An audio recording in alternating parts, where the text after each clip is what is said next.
टमाटर ने आंसू निकाल दिए थे और अब प्याज और ज्यादा रुलाने लगा है। पहले पाकिस्तान में सब्जियों की रेट लिस्ट देखिए, फिर आपको बताते हैं कि पाकिस्तान पर 7 महीने पहले का पाकिस्तान एक फलता फूलता तरक्की करता हुआ मुल्क था और आज हालात ये हैं कि मुल्क का वजीर आजम अपने वुज़रा के साथ प्रेस कॉन्फ्रेंस करते हुए ये नहीं बता पा रहा कि उन्होंने इन 7 माह के अंदर क्या पाया, अवाम को कितना रिलीफ दिया या दिया भी है नहीं, महंगाई कितनी कम की, पेट्रोल और गैस कितना मजीद सस्ता किया, बल्कि वजीर आजम साहब ये बता रहे हैं कि हम डिफॉल्ट से कैसे बच सकते हैं, पाकिस्तान के डिफॉल्ट करने के आसार कितने कम या कितने ज्यादा हैं, अवाम को कीमतें आसमान को छूने लगी हैं। कीमतें ज्यादा होने से रोजेदारों को खरीदारी में परेशानी का सामना करना पड़ रहा है। हर चीज के अपने रेट हैं, कोई लॉ एंड ऑर्डर नहीं है, कोई इंतजामिया नहीं है। आप अगर शहर में विजिट करेंगे तो हर चीज जो है पिछले रेटों से महंगी मिल रही है। गवर्नमेंट की कोई भी तवज्जो नहीं है। फ्रूट है या भाजी है, जो आती है सब्जी मार्केट में, अवाम है उसको बनाया हुआ है पागल, उल्लू का पट्टा, चूरन खिला खिला के। तो अवाम को आपने ये बनाया हुआ है क्योंकि उनको भरा हुआ है कि इजराइल भी दुश्मन है, भारत भी दुश्मन है, और जो है यहूदी भी दुश्मन है, हिंदू भी दुश्मन है, और क्रिश्चियंस भी दुश्मन है, सबके सब दुश्मन है, सिर्फ मुसलमान हमारे भाई हैं। तो वो कर्जों में ही देखा है कि कर्जा मांग रहे हैं, फिर कर्जा माफ करवा रहे हैं, कभी आगे कहा जा रहा है कर दिया जाए और बाद में दे देंगे। तो एक बार फिर प्राइम मिनिस्टर शहबाज शरीफ जो सऊदीया गए तो वहां से आते हुए उन्होंने फिर MBS को जो है वो जो $5 बिलियन वापस करने थे उसके लिए मजीद मोहलत मांग ली। सर ये पाकिस्तान कब से आपके ख्याल से ये फी किलो है, जबकि ये 350 रुपए से 400 तक की फरोख्त की जा रही है, और इस तरह जो दीगर सब्जियां हैं वो दुकानदार अपनी मनमानी कीमतों में फरोख्त कर रहे हैं। जबकि जो दुकानदार हैं उनका कहना है कि हमें सब्जियां ही मार्केट में महंगे दामों में मिलती है, इसलिए हम उनको अपने मार्जिन रख के उनको फरोख्त।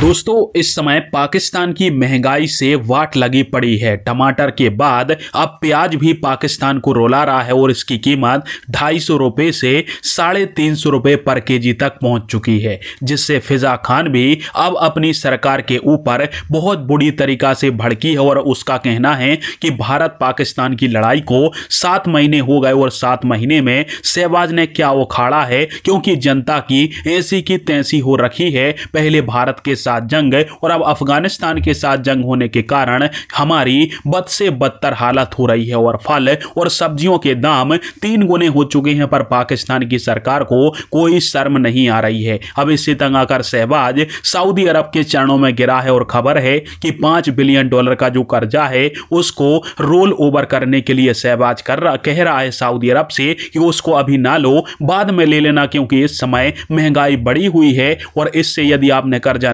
7 महीने पहले का पाकिस्तान एक फलता फूलता तरक्की करता हुआ मुल्क था और आज हालात ये हैं कि मुल्क का वजीर आजम अपने वुज़रा के साथ प्रेस कॉन्फ्रेंस करते हुए ये नहीं बता पा रहा कि उन्होंने इन 7 माह के अंदर क्या पाया, अवाम को कितना रिलीफ दिया या दिया भी है नहीं, महंगाई कितनी कम की, पेट्रोल और गैस कितना मजीद सस्ता किया, बल्कि वजीर आजम साहब ये बता रहे हैं कि हम डिफॉल्ट से कैसे बच सकते हैं, पाकिस्तान के डिफॉल्ट करने के आसार कितने कम या कितने ज्यादा हैं, अवाम को गैस नहीं मिल रही तो इसकी जिम्मेदार पिछली हुकूमत है। महंगाई मुकाओ मार्च करके इक़्तिदार में आने के बाद अगर कारकर्दगी परफॉर्मेंस ये है तो फिर इससे साफ जाहिर होता है कि मकसद कभी भी अवाम को रिलीफ देना था ही नहीं। कीमतें आसमान को छूने लगी हैं। कीमतें ज्यादा होने से रोजेदारों को खरीदारी में परेशानी का सामना करना पड़ रहा है। हर चीज के अपने रेट हैं, कोई लॉ एंड ऑर्डर नहीं है, कोई इंतजामिया नहीं है। आप अगर शहर में विजिट करेंगे तो हर चीज जो है पिछले रेटों से महंगी मिल रही है। गवर्नमेंट की कोई भी तवज्जो नहीं है।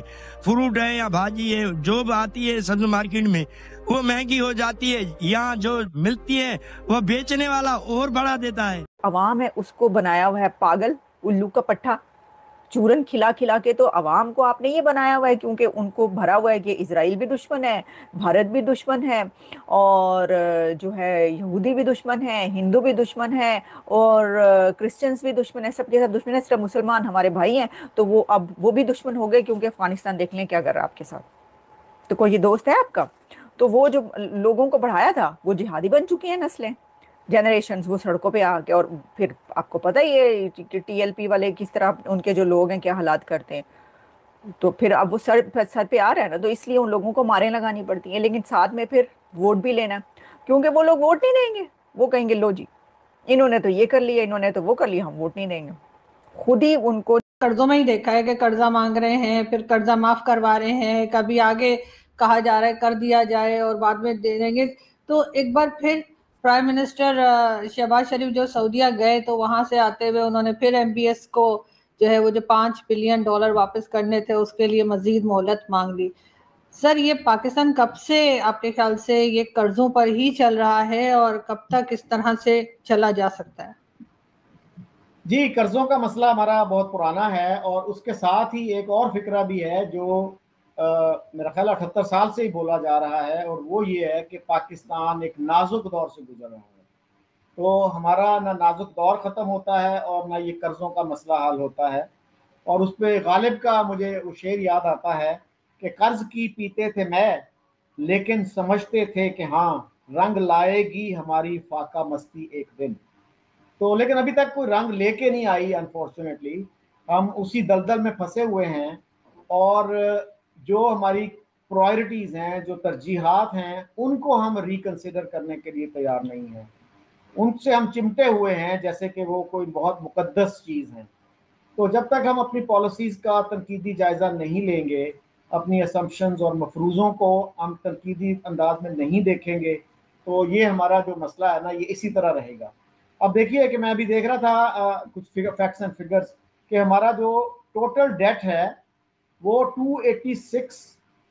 नाज़रीन, वो शख्स जो मुल्क में $200 अरब लाने के ख्वाब दिखा रहा था, अब हाथ पांव मार रहा है और कुछ भी पल्ले नहीं पड़ रहा। मेरे पाकिस्तानियों, एंड हमेशा इसी तरह होता है ऐसी रिजीम्स का। इन्हें लगता था कि इन्होंने पाकिस्तान की सालमियत, खुद मुख्तारी, हमियत, जमहूरियत, हर चीज का सौदा कर दिया है, तो इसके बदले आलमी ताकतें इनको माल और दौलत से नवाज देंगी। लेकिन आलमी ताकतों के भी कुछ असूल हैं। वो नवाजती जरूर हैं, लेकिन सिर्फ इतना कि आपका मुल्क वेंटिलेटर पे चलता रहे, यानी मुल्क कोमा में मौजूद हो लेकिन उसकी मसनूई सांसें वेंटिलेटर से चलती रहें। आलमी ताकतों ने इनके साथ यही किया है।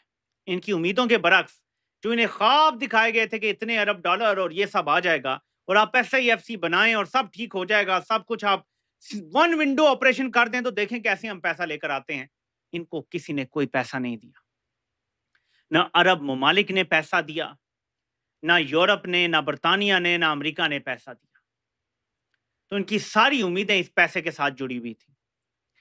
मैं आगे मजीद इस पे बात करना चाहता हूं, लेकिन एक क्लिप है, ये पहले मैं आपको दिखाना चाहता हूं। एक मैं तस्लीम कर रहा हूं, और जोर लगा लगा के उन्हें बंदूक के जोर पे इक्तदार पे बिठाए हुए हैं। जिस तरह MQM थी ना, वो के बड़े मजालिम डाए हैं हमारे इदारों ने, बड़े मजालिम, और बहुत सारे लोगों को पुश किया है हथियार उठाने की तरफ। लेकिन MQM एक अस्करी जमात बन चुकी थी, एक मुसल्ला विंग बन चुका था। ठीक है, बेशक उनको कंपनी